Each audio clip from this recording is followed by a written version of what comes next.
Okay, so America just launched strikes on Iran. Iran threatens the Strait of Hormuz. Oil traders panic and prices spike immediately. Insurance companies raise premiums on tankers. Shipping companies reroute vessels to safer waters. And suddenly gas stations in Ohio are raising prices. Everyone believes wars, and when one side realizes the cost is too high. Rational actors should recognize mutual destruction and negotiate peace. What if I told you this war continues precisely because every player is acting rationally? Each decision makes perfect sense individually, while collectively pushing toward economic catastrophe. The Iran conflict reveals something disturbing about modern global systems. Individual rationality can create collective suicide. Think about the last time you heard someone say this war is unsustainable. They assume unsustainability eventually forces rational behavior and conflict resolution. But sustainability does not drive decisions in this system.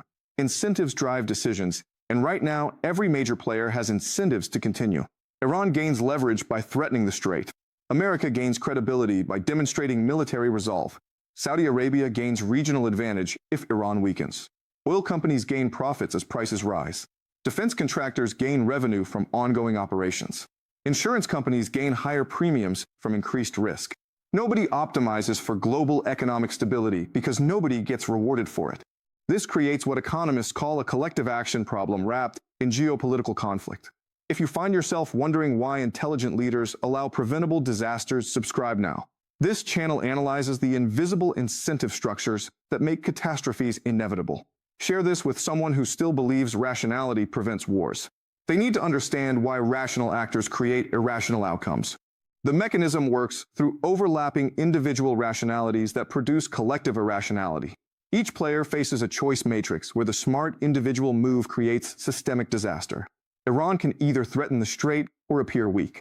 Threatening maintains deterrence and bargaining power, even if it risks economic damage. Appearing weak invites aggression and loses domestic political support. The rational choice is obvious. Threaten the Strait. America faces a similar matrix. It can either strike Iran or appear unable to enforce consequences. Striking maintains credibility with allies and satisfies domestic political pressure. Appearing weak encourages other adversaries and loses electoral support. The rational choice is clear. Strike Iran. Saudi Arabia watches this dynamic unfold. It can either support American pressure on Iran or risk losing security guarantees. Supporting pressure weakens a regional rival and strengthens Saudi position. Opposing pressure risks American withdrawal and Iranian expansion. The rational choice is evident. Support American pressure. Now add the economic players. Oil companies see prices rising and supply uncertainty increasing. They can maintain current production or increase output.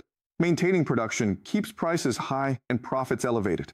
Increasing production might stabilize markets, but reduces profit margins. The rational choice for shareholders is straightforward. Maintain production levels. Insurance companies face rising risks in the Persian Gulf. They can refuse coverage or charge extreme premiums. Refusing coverage protects them from catastrophic payouts. Charging extreme premiums generates massive revenue from risk. Either way, they profit from instability. The rational choice is clear. Defense contractors see military operations expanding. They supply existing contracts or negotiate new ones for extended operations. Both options generate revenue and justify higher valuations. Market incentives reward continuation, not resolution. The rational play is always to extend operations. Financial markets add another layer of individual rationality, creating collective problems. Traders see volatility and uncertainty as opportunity, not threat. Volatility creates trading opportunities that stable markets cannot provide. Hedge funds make money on price swings regardless of direction. Commodity speculators gain from uncertainty itself, not from resolution. The rational financial play is to embrace volatility, not prevent it. Options traders profit when markets move violently in either direction. Currency speculators benefit from exchange rate chaos triggered by energy shocks. Even algorithmic trading systems are programmed to exploit volatility, not dampen it. News media faces perverse incentives in this system. War generates viewership and engagement that peaceful resolution cannot match. Conflict drives clicks, subscriptions, and advertising revenue. Media companies are rewarded for covering escalation, not promoting stability. Journalists advance their careers by reporting from conflict zones. Editors gain audience by publishing dramatic developments. Networks compete for viewers by offering constant war coverage. The rational media strategy is to maximize conflict coverage. Even humanitarian organizations face twisted incentives in this environment.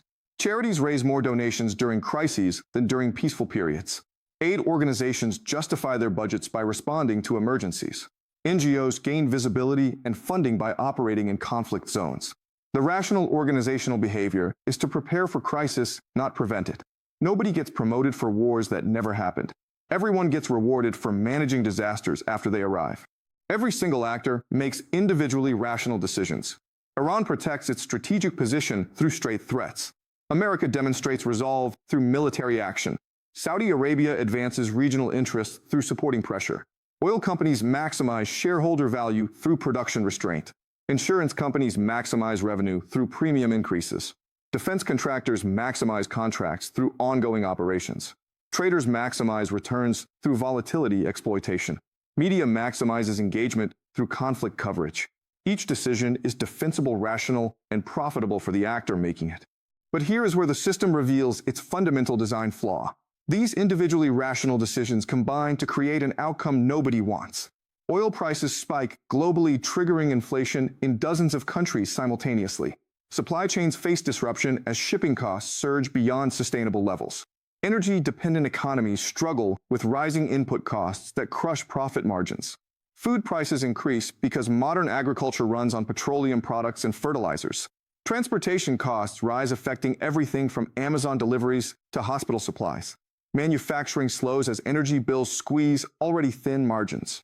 Developing nations face particularly severe consequences. Countries that import most of their energy see currencies collapse under import pressures. Governments burn through foreign exchange reserves trying to stabilize prices. Debt becomes unpayable as dollars become more expensive. Political protests emerge as populations struggle with unaffordable necessities. Some nations face choices between paying for energy or paying for food. Economic development reverses as investment flees unstable environments.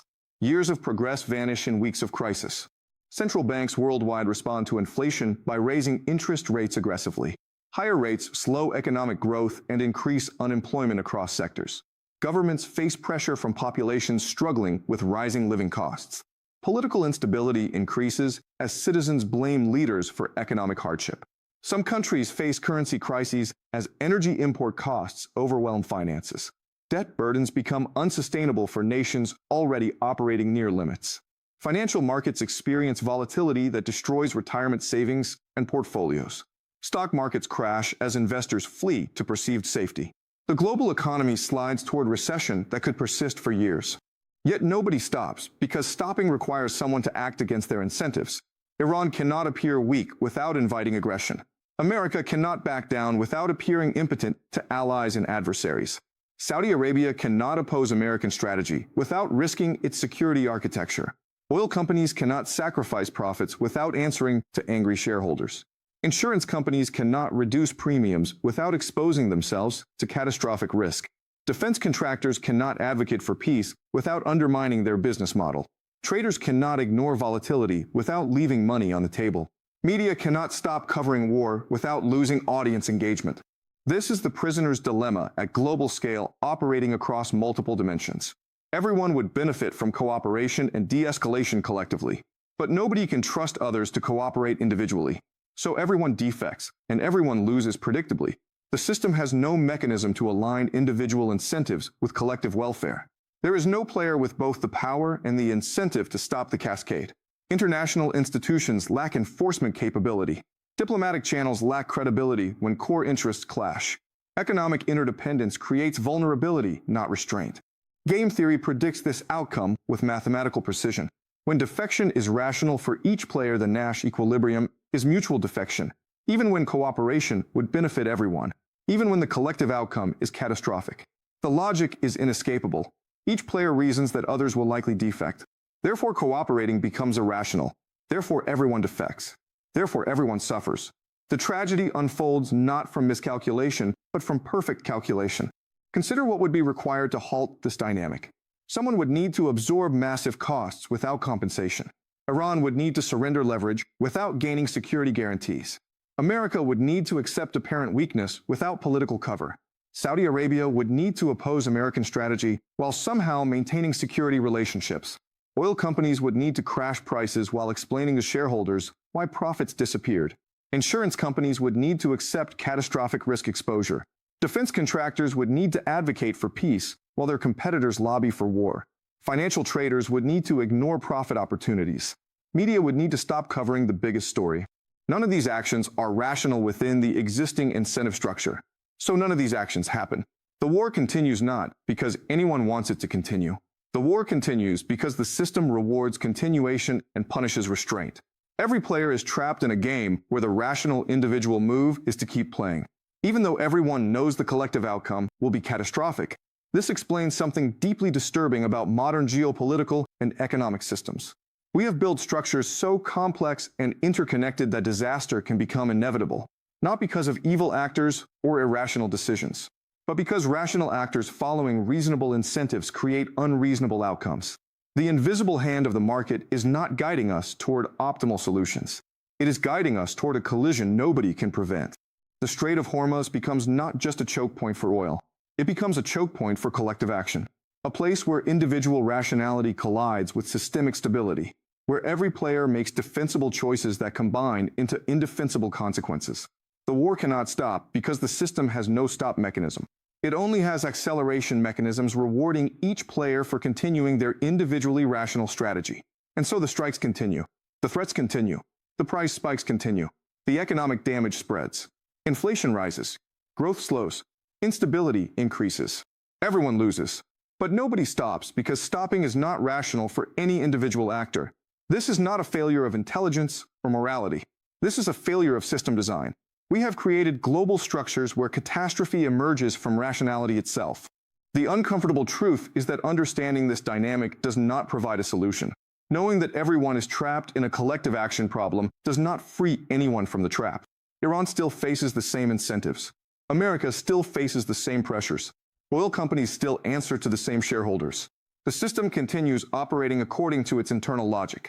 Individual rationality producing collective irrationality. Reasonable decisions creating unreasonable outcomes.